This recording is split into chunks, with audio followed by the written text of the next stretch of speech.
good friend of the show, JD John Dickinson, on location out there in Santa Clara already. JD, insider and host for KNBR Warriors and Niners. JD, thanks for taking the time. You're doing double duty, sounds like today.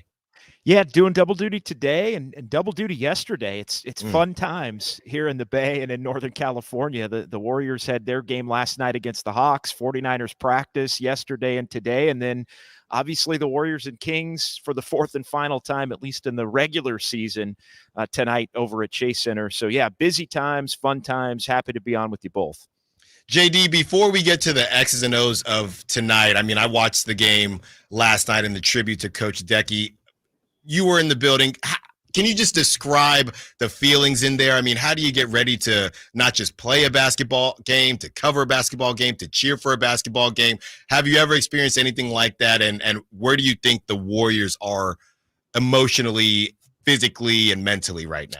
I think they're still trying to figure out how to move forward. Mm-hmm. I thought as far as the last part, Steve Kerr addressed the fact in his post-game press conference that you can do everything that the Warriors have done to try and grieve and mourn and start to heal over the course of the last week since this happened. And you get to the point where you're about to play a game as they were last night, and then you pay tribute and you play the game, but you get through the game and the emotion of everything, and it doesn't change the fact that he's still gone. Mm-hmm. And he's still not a part of the Warrior family as he has been here for the last 3 years. And there's still a wife without a husband and a couple of kids without a father.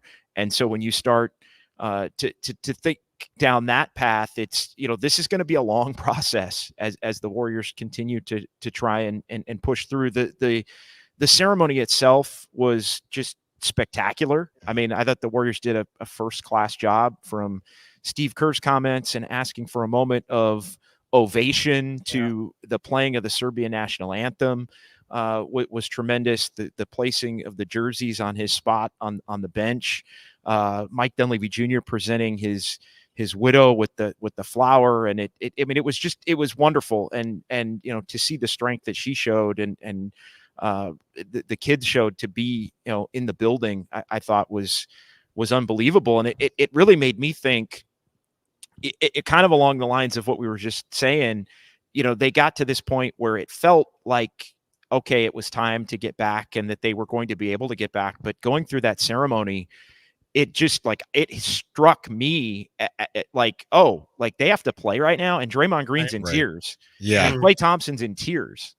And so they did it. I'm not sure how they did. I know there'd been the week-long buildup, and everybody goes through the grieving process differently.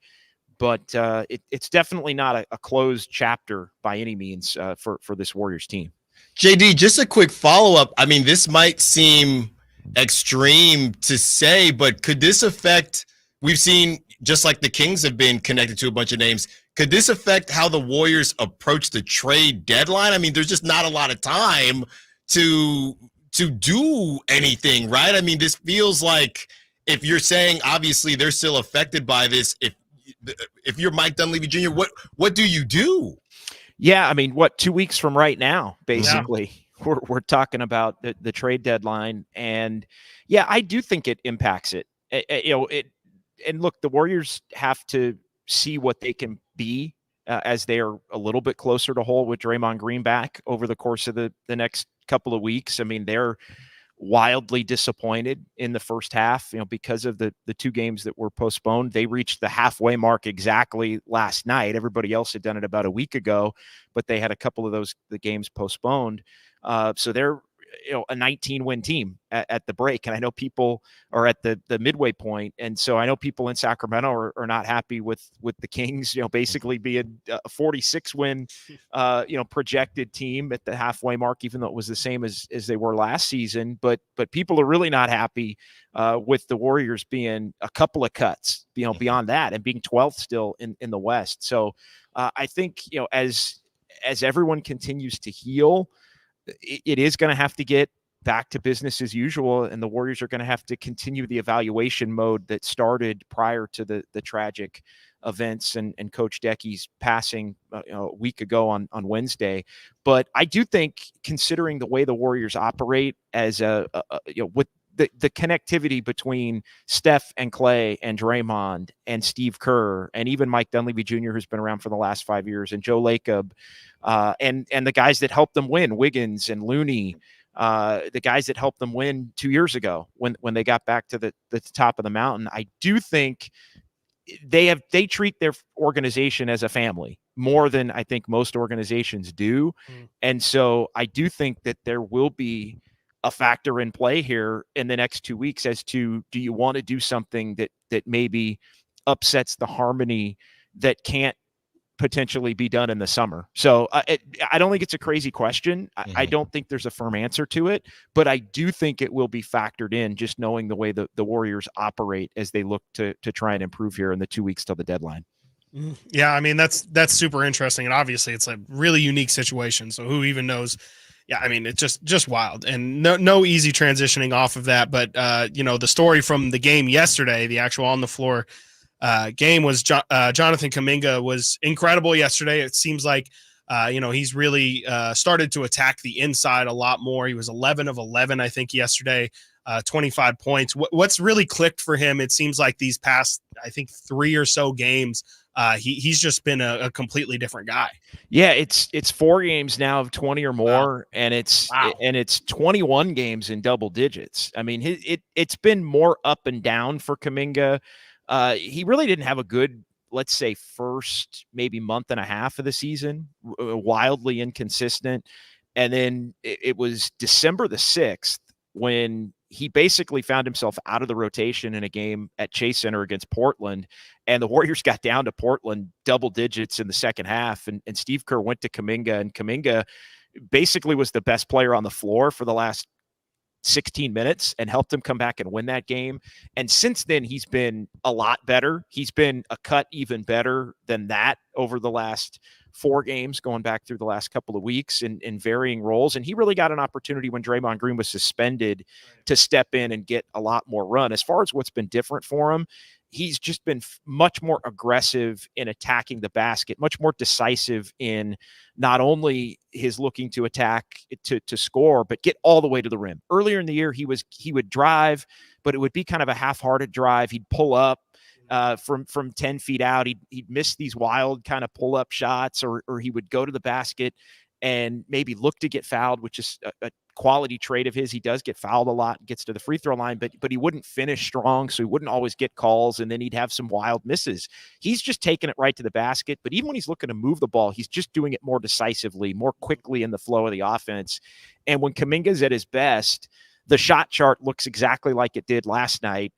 Maybe not 11 for 11, but he's had some 8 of 10s and some 11 of 14s, but it's all basically dunks, layups within 3 to 5 feet of the basket. I think he had 1 shot out of the paint last night. It was 10 for 10 in the paint and 1 for 10. I think he hit a 15-foot or a 14-foot wing jumper. And so last night is the kind of game, because Draymond was back and because he played on the floor with Wiggins and Draymond and Steph and Clay more, it's the kind of game that I think leads the Warriors down the path of, hey, maybe this guy is a piece that we can continue to hang on to and see what his ceiling is down the line, because he can also help this team this year. It's sort of twofold with Kuminga. Can he help this team in a role this year with the other champion core players to where you get to keep him around to see what the tantalizing future could be? So I thought it was, if not his best game of the season, it was one of them, but he's had quite a few of them over the last few weeks. Talking to John Dickinson, JD, host and insider for KNBR, Warriors Overtime, and also covers the Niners. JD, one more before we get you out of here. We know that you talk and write Warriors, but you frequent Kings games, and you know a lot about the Kings, and you watch a lot of Kings basketball. From what you've seen, what do you think the Kings need to improve on? What is wrong with the Kings right now as they try to get out of that 4-game? They get out of the 4-game losing streak. They beat the Hawks a couple nights ago, and now they try to stay on the right track and beat the Warriors tonight. Yeah, it's interesting. They do seem like a different version of the same. I mean, they've been much more, and they were Fox and Sabonis dependent last year, but they got a lot more from others. They got more. I mean, Malik Monk dependent this year. I mean, Monk was an important player for them, but they've been Monk dependent this year. Yeah. To my eye, and it's almost as if they've needed two of those three between Monk, Sabonis, and Fox. Not to put Monk in that tier of player, but in terms of impact, they've been much more dependent on those. They haven't gotten the seasons from Herter or Harrison Barnes even that they did last year.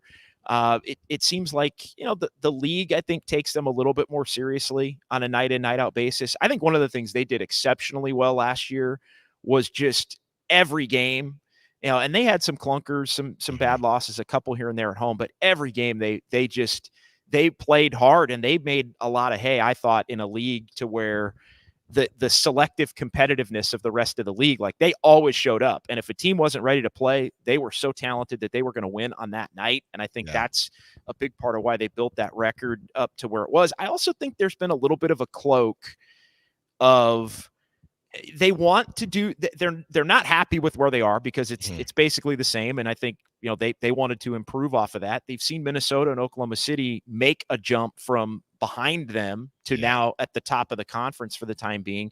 But I also think they're caught a little bit in, they want to make a move and they want to get better, but the players that they are essentially using, the Davion Mitchells and the Harrison Barnes and the Kevin Herters, to dangle out there, like the rest of the league is like, you may not get the player that's going to significantly improve you for those players. I also get the sense that there's a little bit of a weight in the locker room and the vibes aren't quite what they were last year, where everybody just seems so content, so connected. And I think part of it, my take, this is no insider source, I'm not reporting this, but just my take from, covering some of their games and watching basically every single one of their games, because I watch the league, it feels like Harrison Barnes and Kevin Herter know that the organization is dangling them and that the fan base wants them gone because they want an upgrade. And then questions are being asked about underachievements in the media, which I think creates a little bit of a different vibe compared to where everything was so positive, so connected, so just, 15 guys all for one common goal, which was to break that long playoff drought. So I think they're caught a little bit in the year after the year where it's all fun and games. How do they get better? I'm not sure that they can get the caliber of player they need to sort of be that third star unless they're going to give up Keegan Murray. And you guys know they don't want to give up Keegan Murray. No. So, and that's fine. Like, that's another debate for another time. Right. They believe in Keegan Murray's ceiling and his future. Great. But then you have to choose if the margins, the additions or changes on the margins help you enough to basically take away from what has been a pretty well-oiled machine, even if the connectivity and the chemistry maybe isn't quite what it had been.